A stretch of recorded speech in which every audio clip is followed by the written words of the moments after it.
Hey everyone, welcome to the channel where we love to talk about movies. Today we're going to dive into the Movies Monthly for January 2023.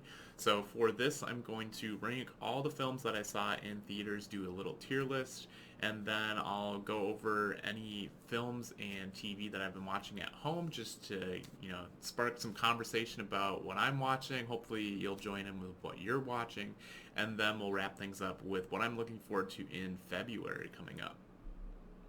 So let's dive on into the tier list for January of 2023. These are all the films that I saw in January. So this is not necessarily what was released in January. For example, like The Whale, which is going to be up first, that was released in December of 2022, but I didn't get around to seeing it until this one, so it makes it on this Movies Monthly tier list. But I'm going to do things a little differently than I've done in the past. I've just done the tiers in the past, but what I'm going to do now is I'll divide them up into the tiers as we go through in the order that I saw them. And then once they're in their tiers, I'm going to reorder them in the order that I like them. So it'll actually be a ranking, and that'll hopefully give you an idea of what side of the tier they fall on.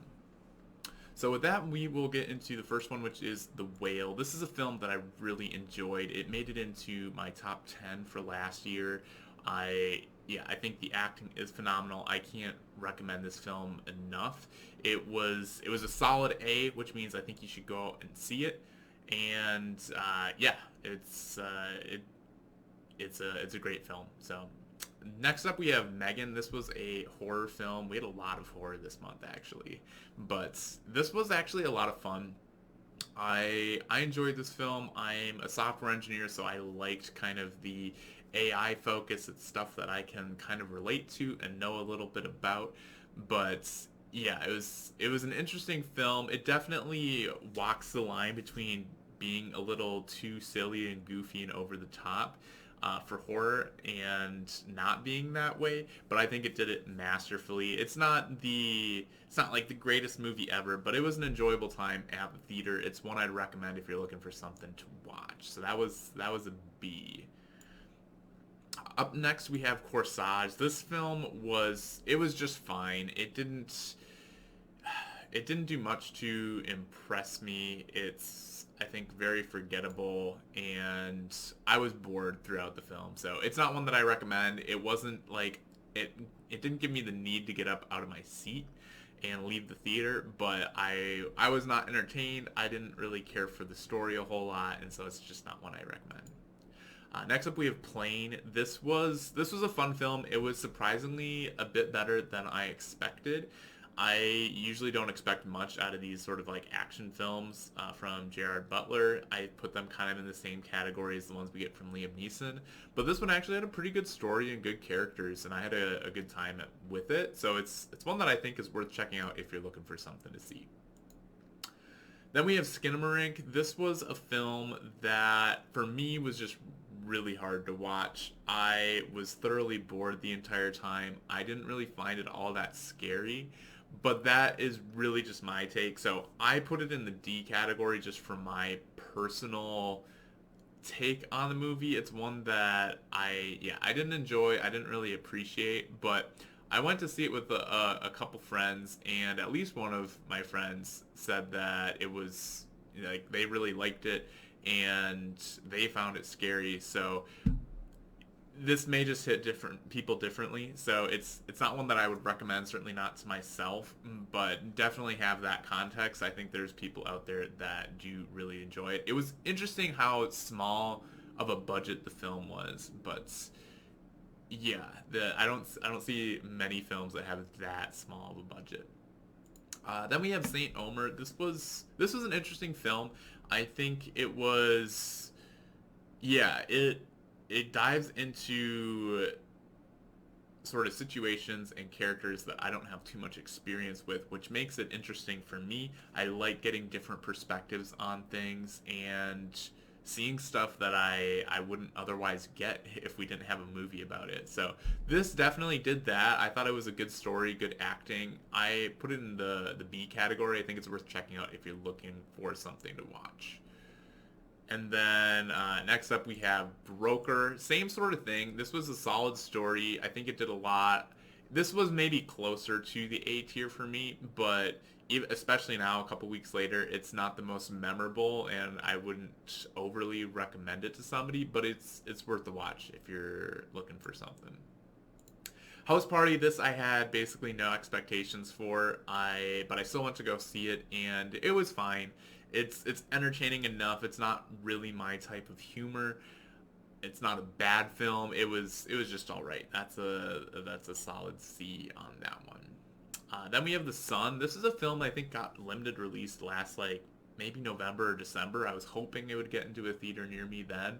I really like Hugh Jackman as an actor. It's also got several other top tier actors and actresses. And I think for me, I really, really enjoyed the film. It was one that got me emotionally invested as it told the story. I think most of the acting is very good. I think the kid actor that they got did fine enough. I think that's maybe one of the weak points of the film, but it was still plenty good to have me buying into it, and yeah, very emotionally invested as I sat through that film. That's one that I thought was great because of that. I think like the music was really good, the story and the characters were good. I know this has gotten kind of mixed reviews, but for me, it's one that I'm.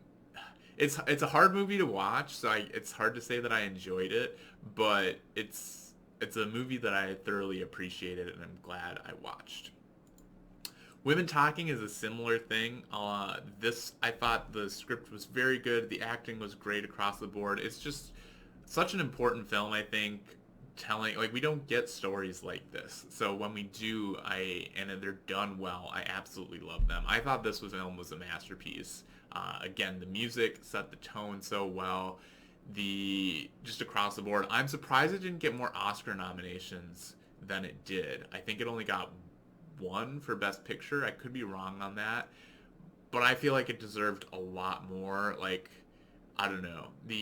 That was kind of disappointing to see that it didn't get more love from the Oscar nominations.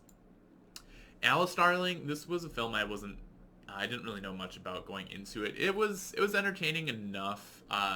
It again, it's another one that deals with more serious subject matter, so it's hard to say that you like enjoy a film. It's not like an action film or something like that. But I thought it did a good job. It didn't do anything terribly profound, I think, with what it was working with, but across the board, the acting was good. The story was good. I think it's worth checking out if you're looking for something to watch. Then we have Missing. This is a either suspense or thriller film. I really enjoyed this film. I definitely recommend it. I thought it was great for the genre that it is. I don't know that the genre as a whole is like the highest genre out there, but they did a really good job with it being a film told through like screens and technology, and then the twists and turns just kept coming, and I didn't see them coming until they were there, and then there were ones that was like, oh, I should have seen that coming. So it was really, really well done. I recommend. I think this is a good film. I think it's a great film for what it is. It's just not like it's not dealing with as like serious subject matter as some of these other A tier films. So that's why I'm like maybe a little hesitant to put it up there, but it doesn't need to. It's great for what it is. A Man Called Otto. This was a film that I had basically very low expectations for. I was expecting it to be kind of fine, like I'd get through the film, but I actually enjoyed it quite a bit. It didn't do anything quite to the level of great. I think it's a pretty straightforward, standard story, but I think it's good at what it is there. Like I don't think it's shot to be greater than just a good movie. That's kind of my opinion. It's not terribly profound, but it was good. I enjoyed it. I think it's again worth checking out if you're looking for something to watch. That's basically what the B category is. Like, don't feel bad if you miss this movie, but if you're going to the theater or staying at home streaming something and you see one of these movies available, I'd recommend it. A means I think you should see it like actively go see it in theaters or see it when it hits streaming. Like, be on the watch for this movie. And so on and so forth. C is like, I'm not going to recommend that. There's probably some people out there that enjoy it. But Infinity Pool, this again is a C, but that's like my personal taste for it. I'm not huge into kind of this type of horror, but it did enough interesting things where I didn't drop it down to the bad category like I've done for some other horror films that are kind of more this type of horror, at least in the past. So I think some people might really enjoy this, and for the type of horror it is, it might be in the A category. I don't really know because that's not my type of horror, so it's hard to judge. But I think it's certainly a better film than it is to me subjectively. But this is my list, so I just go with how I enjoy the films or what I would recommend to myself if I were watching these. So with that, they're all on the board, so let's go ahead and rank these. There's only one in the D tier, so that gets bottom of the list. Of the C tier, I would probably go Infinity Pool, and then House Party, and then Corsage in that order. So higher recommendations will be on the left, and lower on the right. For the B tier, I think A Man Called Otto is probably my favorite of these. And then probably Broker. And then Plane. And then probably Megan. And then St. Omer. And then Alice Darling. Something like that. And then A tier, I would put The Whale definitely first. That was, one of my top 10 from last year. I think that's a pretty easy first choice. I would do The Sun next. I really liked that. And then Missing after that.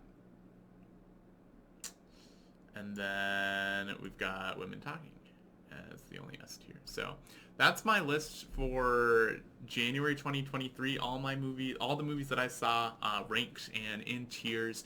I'd love to hear if you've got your own tier list. What movies have you been seeing in theaters lately? Which ones did you like? Do you have maybe a favorite movie of the month? Things like that. For me, top movie of the month was Women Talking. And let me know in the comments down below. So next up, I'm just going to share some of the stuff that I've been seeing at home this last month. It's quite a bit more than I had the last couple months of 2022. I had some time off from work the first week, and that's where I saw like over half of these. But these are all things that I watched at home. Some I saw for the first time, some I had rewatched. So I'll let you know as we go through.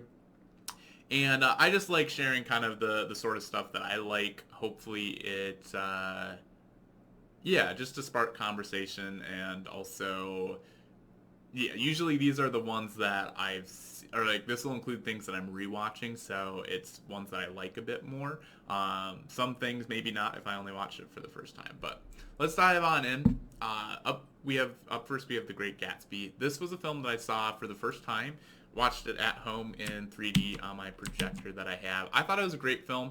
I kind of surprised it took me this long to see it, but I thought it was really good, and it's one that I think is worth checking out. We have Mission Impossible. I got through the first 3. I'm kind of trying to get through a rewatch of the 6 movies that are out before we get Dead Reckoning Part 1 later this year. So I got half of them out of the way this January. It's the worst half by far, in my opinion. I think I have these out of order. Mission Impossible 3 and then 2. Let's see. So we have Mission Impossible 1. I think this is a good film. It's one that I recommend. For me, it feels maybe a little dated at this point, and especially compared to the later entries in the film and the series that they go bigger. It's not really anything against this film, so I think I would feel different if I saw this when it released back in whenever it released. It probably played a lot better then, but I don't know that it's still an enjoyable film. I think it's worth checking out if you're looking for something to watch, but I think there's just a lot better stuff out for me to not be able to put it in the great category, even though I think some people might. We'll do these in this order. So Mission Impossible 2 is fine. This is the worst of the series. It's between fine and bad. I think you can kind of watch it. You really don't need to watch it. It's not one that I recommend. I think there are other things to watch with your time. Mission Impossible 3, I thought this was good. It's on the lower side of good. It's definitely not as good as the first one, in my opinion. I think some people have it like it better than the first one, but I I think it did enough to be good, but it's also just not that memorable. Not a whole lot sticks out to me about that film. But yeah, then we have Orphan Black season 2. I've been working my way through this series, and I completed season 2 this last month. I am really enjoying the show. For me, it's I've been going through it a little slowly, so that might be impacting my experience of it. It's right now between good and great, but for now, it's gonna go in the good category. I'm really enjoying it. I like the characters. I like Tatiana Maslany, and I think it's yeah, I'm curious to see where it goes. I think by the end of the show, it could get into the great category. It's hovering right around there, but I need to kind of judge it as a whole. Next we have Uncut Gems. This was a good film. It's not great or anything. It's interesting seeing Adam Sandler in a serious role. I think it's worth watching if you're looking for something to see, but don't go out of your way to see it. It's a very stressful film for me. There's a lot of people shouting at each other, and it was not a very enjoyable experience, even though I thought it was a good film. The Shining. This was my so I to go yeah. So I saw The Great Gatsby for the first time. Orphan Black is the first time. I was rewatching all the Mission Impossibles. I'd seen those before. Uncut Gems I watched for the first time, and then The Shining is also one that I saw for the first time this last month. That one I know is a classic. I haven't been big on horror, so that's why I've been avoiding it, I think, in the past. But this was really just fine. It wasn't a bad film. I didn't find it really scary at all. I think it's not a scary film. I think it leaves a lot of unanswered questions and not enough stuff for me personally to theorize about. So I felt like it was just kind of frustrating. And I don't really get why it's held to be as good of a movie as it's got the reputation. And then these last three are all rewatches for me. Just watched them as movie nights with friends, so they were a good time. Shrek 2 was good. I think the first one is great, and then all the rest are not great. They're lower. I think good is still good. Yeah, I like the first one better than the second one. But Cyrano, I think this is a great film. I had it in my top 10 for last year when I made my top 10 video, which you can check out on my channel. It got bumped out now that I've seen Women Talking. That made it into my top 10. But I love the music for this. It can be a little over the top at times with like the love story and stuff, but I think it's kind of fun and charming in that way. And then The Invisible Man, I thought this was a great film. I think it plays a lot better the first time. Like, this is just my second time seeing it, and knowing when the jump scares are going to come and everything, it wasn't scary this time through. And without that element, everything else that's in there isn't quite a great film. But collectively, I think as a first-time experience, it's definitely a great film. And I really like the story and the characters that are there. I like that it's about the character, and that's usually what I look for a horror film to be great for me. But yeah, that's what I've been watching at home quite a bit this month. Definitely, I'd love to hear what you have been watching lately, any shows or movies you'd recommend that you think I haven't seen, or even if you have any of these in common that you like, especially that you can relate to. I'd love to hear it in the comments down below. And then finally we have what I'm looking forward to in the next month. So upcoming in February 2023, what am I most anticipating? I think up first is Knock at the Cabin. This one is not because I'm like a huge M. Night Shyamalan fan. I've just been waiting for something to hit Dolby Atmos, like Dolby Cinema at the AMC, because everything got out of the way of Avatar: The Way of Water, and we haven't had any new Dolby movies since then. So this is the first film that's actually showing on Dolby that I can go see. I'm excited to go to that premium screen again, and hopefully it'll be a good film on top of that. But and then second, we've got Ant-Man and the Wasp: Quantumania. I am a huge Marvel fan. I think they've been, last year was probably their weakest year in a long time, but I still have hope for this movie. I've managed to not see any full trailers. I think I glimpsed part of one, the last movie I went to go see. But I don't know much about this. But I'm hopeful, but maybe I shouldn't be because the last few that I did that for where I didn't watch any trailers and then I was hopeful. Uh, yeah, they last year was kind of a letdown for Marvel from where I think they could have been for me. But we'll see. This is now a new phase. We're in phase 5. And yeah, I like Ant-Man. I really like the first one especially. I miss in the second one, they kind of only kept in all like the comedy and stuff, and you forget that Scott Lang has a like master's in electrical engineering, and he's actually a smart person. They kind of took that piece of his character away after the first one, and he's just kind of he doesn't come across as all that smart, but he is, and I hope they maybe bring that back a bit in this one because we definitely saw that in the original, and haven't much since. But yeah, excited to see this one. And then I know this has already started streaming, but I wanted to include it here. The Last of Us, I'm really looking forward to this because of all the buzz that it's been getting. I've played the game, so I'm not worried about getting like spoilers about the show. I know the whole story, but I'm looking forward to seeing it, especially since it seems to have it's been made very well from what I understand. But even though this started in January, for me, I will probably start watching it in February. I think the premiere or the finale is like middle of March. So I might wait to binge it until then, or I might start it kind of late February leading up to the finale. But wanted to include it on this list just to get a little bit larger of a list. But hopefully if you've started seeing this show, hopefully you're enjoying it. I do think the story is really good from having played the game. And then this one, I had no idea was coming out until I looked up. I was just looked up like TV shows coming out in February to see what I'm looking forward to, because I couldn't think of anything off the top of my head. And then I saw Carnival Rose got a second season that's releasing February 17th. And this is a show that I quite enjoyed when it came out a few years ago. And I did not, I guess, I don't think I realized they had officially greenlit a second season. So it's great that less than a month away, I'm getting a full season that I can watch again. So we will see. I don't think it's like the best thing ever, but it has a very interesting tone, and I liked the main characters on it. So I'm excited to check out season 2. And that, like, I had no idea this was coming out this month. It's great when things basically, like, if you lose track of things and then you don't have to wait as long. So it's nice. But let me know in the comments below, what are you looking forward to most this upcoming month? Any of these that jump out at you, or did I miss some stuff? I'm not always, like, Carnival Row was not on my radar until just earlier today. So let me know if there's ones not on my list that maybe should be. I'd love to hear it in the comments below. But with that, thanks for watching.